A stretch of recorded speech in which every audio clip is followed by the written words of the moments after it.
Good morning, Facebook, YouTube, and Twitter. This is Rich again, back for your first video blog of the day for Sunday, January 10th, 2016, around 7:35 in the morning, Billerica, Massachusetts.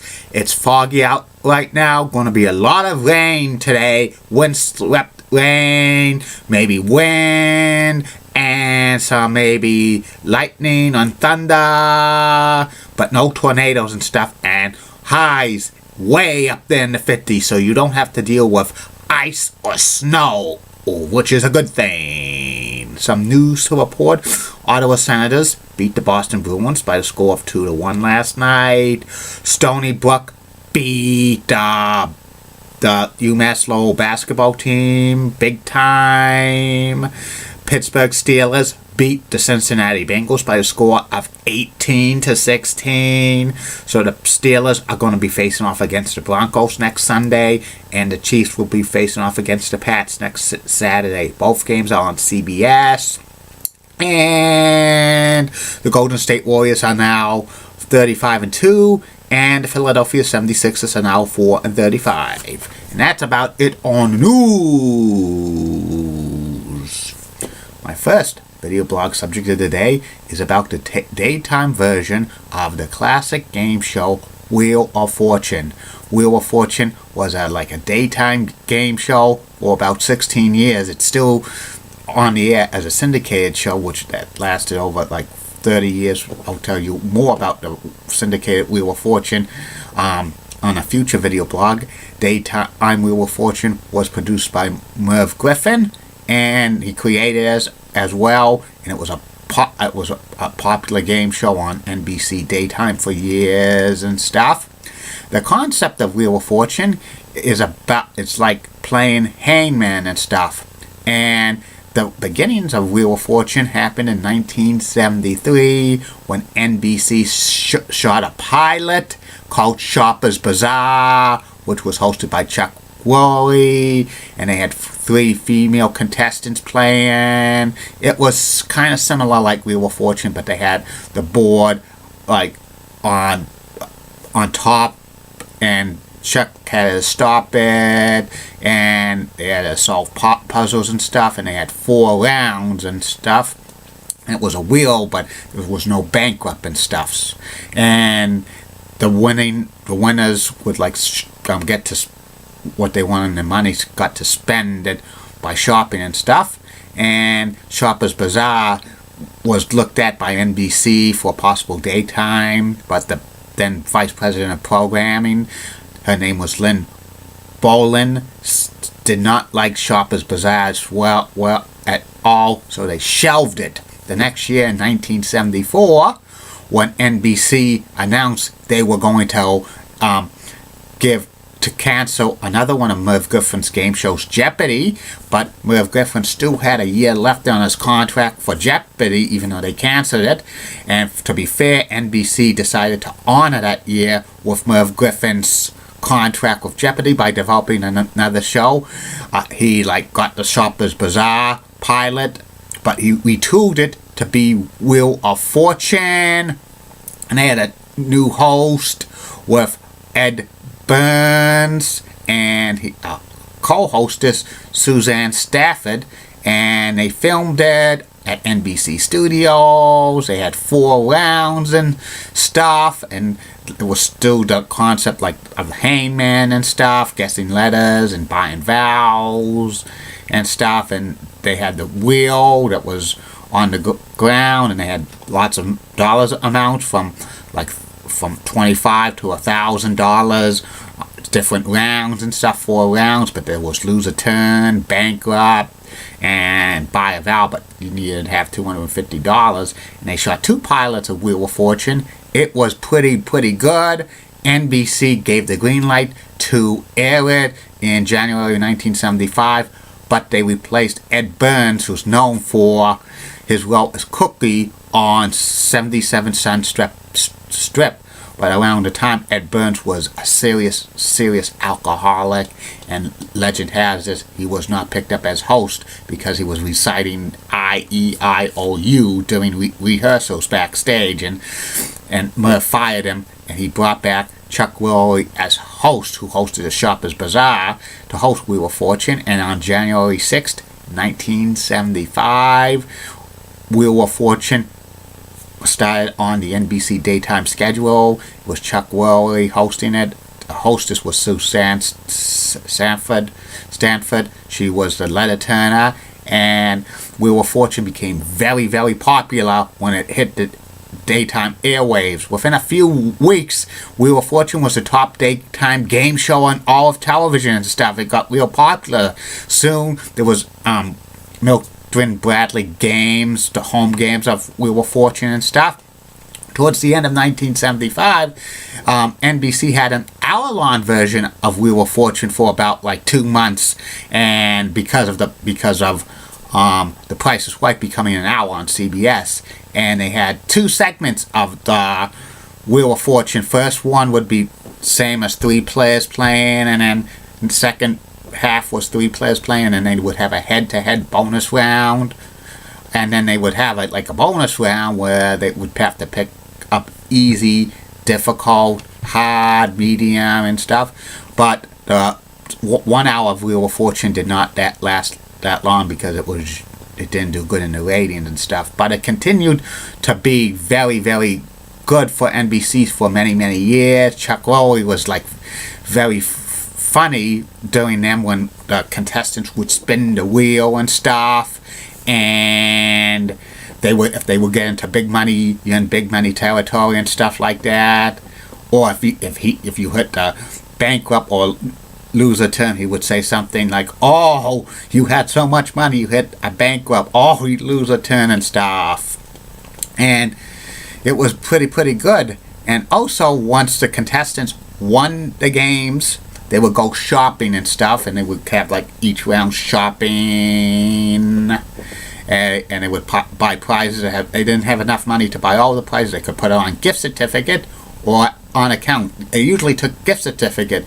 If they put it on account, that like they could risk losing if they hit the bankrupt and stuff like that. And Chuck Woolery would always say, be careful hitting bankrupt because you lose your money. But if you bought a prize, it was yours to keep because no matter what.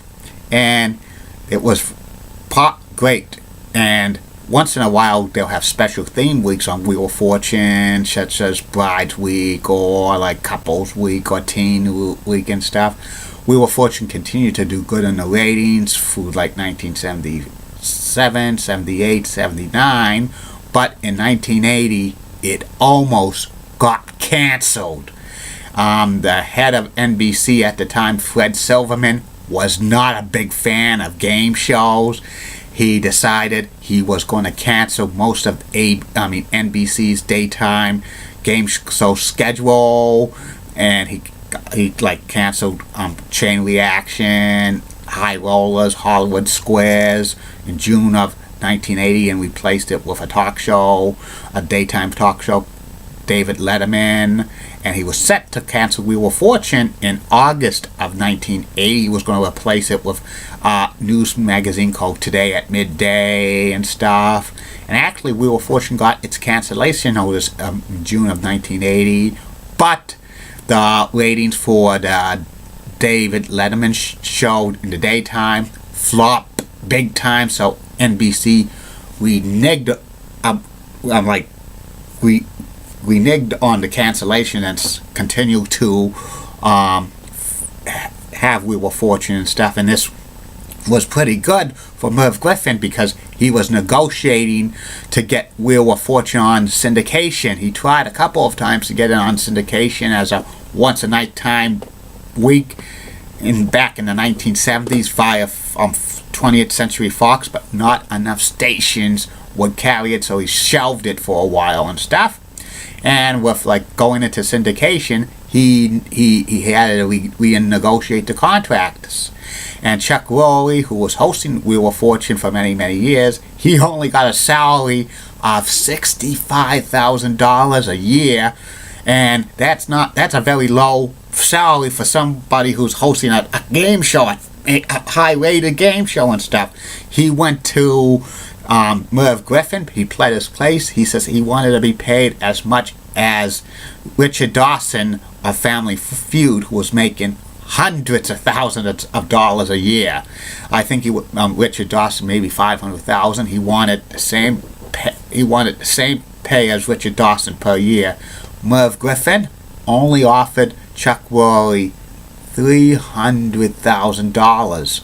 Chuck Woolley decided he was leaving the show, and they taped his last episode on.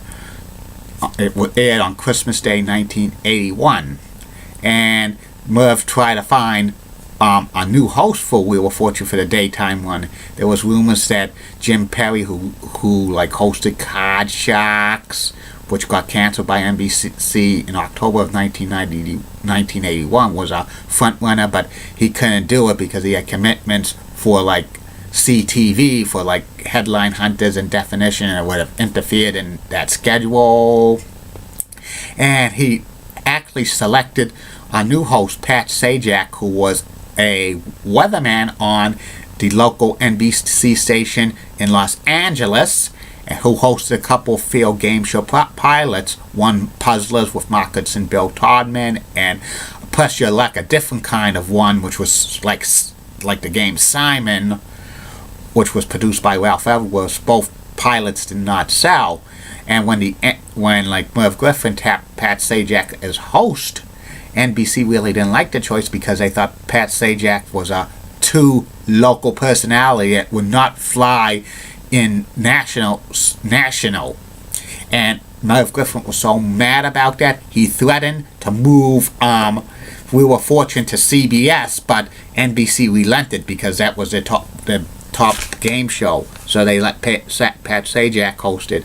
Pat Sajak hosted it on December 28, 1981, and he went without any problems, and he was like real funny and stuff, kind of like Chuck Woolley, and it continued to be like a top-rated game show.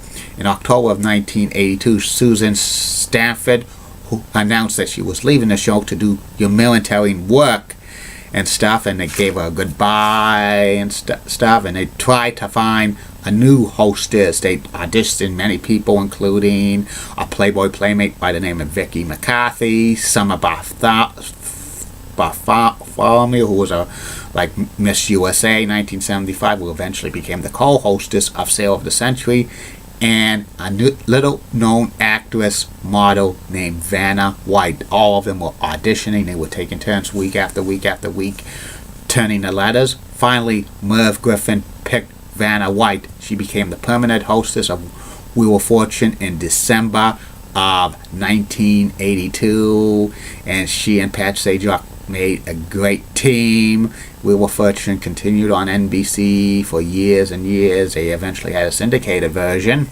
I'll tell you about that in a future video blog. And Pat and Vanna were like the 1-2 punch of like game show host and hostess, in my humble opinion.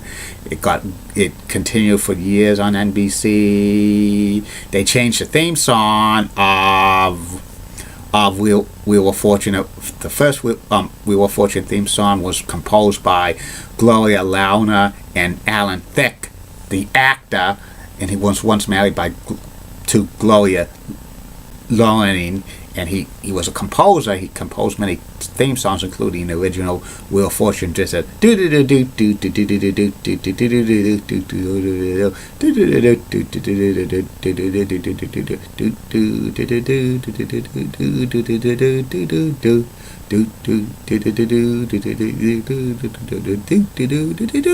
that's what's the theme song.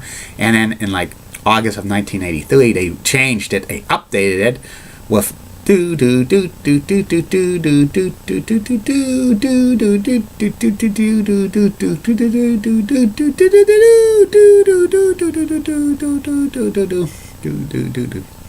the iconic Wheel of Fortune theme song. I hummed it, and they changed it, and it got that was real popular. and Wheel of Fortune continued on its course, being like the top game show on NBC for years. Continued to have theme weeks and stuff. Contestants would stay on Wheel of Fortune for 3 days. Originally, it was 5 days when it first aired, but then it was 3 days and stuff. And they changed the dollar value amounts. The first round, usually when it first out, was $500. Then it became $750. The second round was $750. Now it became $1,000. And the third round or more was like $1,000 and $1,500 and $2,000 and stuff. And it was pretty good. Yes, they still did the theme weeks and stuff, and they still had the shopping elements. By 1989, Pat Sajak left the daytime version of Wheel of Fortune because he started to host a new talk show late night on CBS called The Pat Sajak Show. And back then, if a television personality could not host two shows on different networks, on like rival networks, so he had to give up the Wheel of Fortune gig on daytime, but he still continued it on the syndicated one, because the syndicated one was distributed to different television stations, but not NBC. And then Merv Griffin had to find a new daytime host. He auditioned Jimmy Connors, a little-known sports announcer in like the South called Tim Brando, and Ralph Bursacani, who was a place kicker for the San Diego Chargers.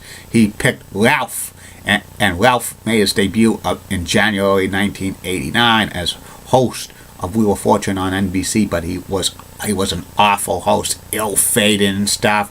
There was one infamous episode that he stared in the camera. He didn't know what to do when there was a tie and stuff. If there's a tie, both contestants would come back. They would not play opponents round and stuff.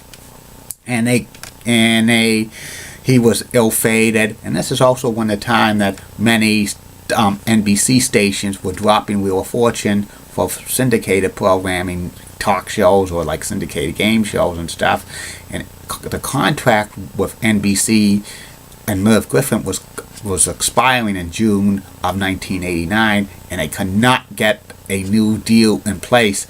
And Merv Griffin still thought Wheel of Fortune was still a good property in daytime. He sold it to CBS, and like Ralph was not welcome back as host when they moved to CBS, and they picked Bob Golan, who was a game show host who hosted Blackout and Perfect Match, and the Home Shopping Game, was tapped as host. And Vanna White still was the hostess, and it debuted on CBS in July of 1989. But this was a scaled back, cheap money version of Wheel of Fortune.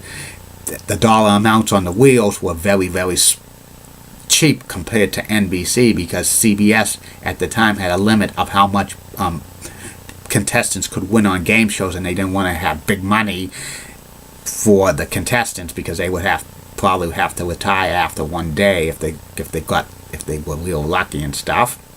And this Wheel of Fortune was decent for CBS, but many CBS affiliates did not show it because they preempted it for syndicated programming.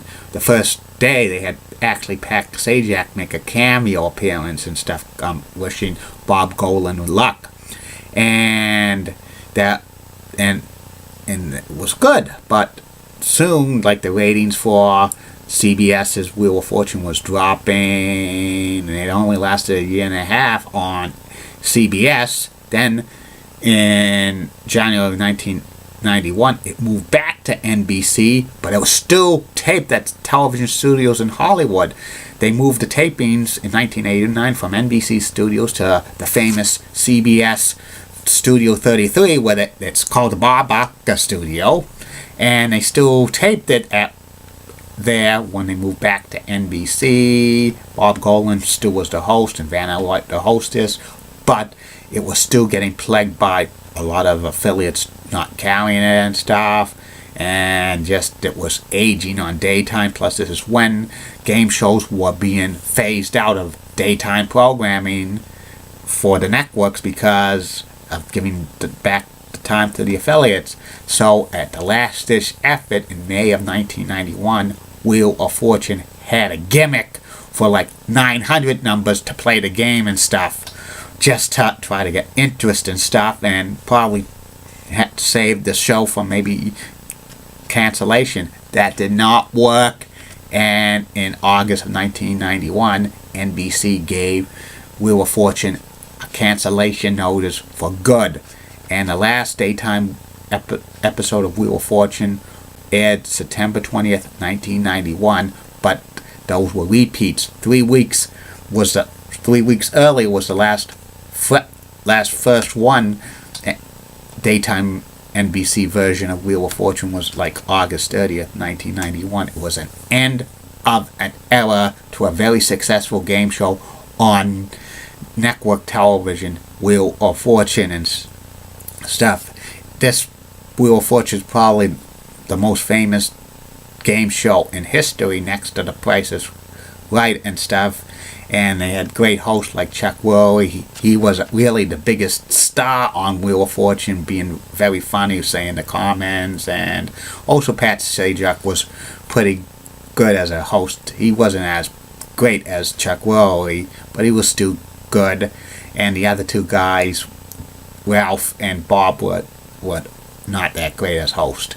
And the hostess, Susan Stanford, was, decent. But once Vanna White took over as the hostess, that's how the Wheel of Fortune became so popular and stuff like that.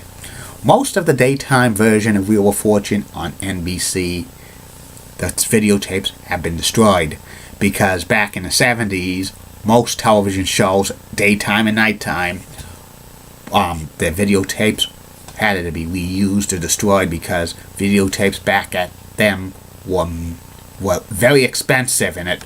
And also, the network producer says, why would you keep something that's not going to be shown again and stuff like that? And they said it would be not useful for it. They didn't predict years into the future that they could have been rerun on GSN and stuff, or another cable network, but they didn't think too much. And I think also maybe network executives and stuff like that could not predict into the future and stuff, and they probably didn't want to know what was in the future and stuff. But it would have been real good. The first 10 years of Wheel of Fortune on daytime is presumably been destroyed and stuff, but there's a few that show up here, there, everywhere from 1985 through 1991. The daytime version of Wheel of Fortune has been saved, but it has never been shown in reruns, maybe a scattered few, but it hasn't at all. But it would have been good to see some of those on GSN for a few years. Later on, maybe in a few more days and stuff, I'll tell you about the syndicated version of Wheel of Fortune, which that's the most popular show on syndicated television. That's about it on this. Be back later, Facebook, YouTube, and Twitter with 2 more video blogs. First video blog will be about MBTA Bus Route 111 from Haymarket Square to Woodlawn Station or Park Avenue in Revere. And the third and final video blog of the night will be about personality profile, the greatest New York Rangers defenseman of all time, Brian Leetch. Keep calm, everybody! I'm a Julie Button guy! Molly Rosenblatt of WCCO rocks and has nice legs. Elizabeth Hart, so stunning. She's got nice legs as well. Barbara Gibbs of ABC 11 in Raleigh, North Carolina, has sweet southern accent. And Vanessa Welsh of Fox 25 rocks. And in the words of the Patel last week, no boss, see you later.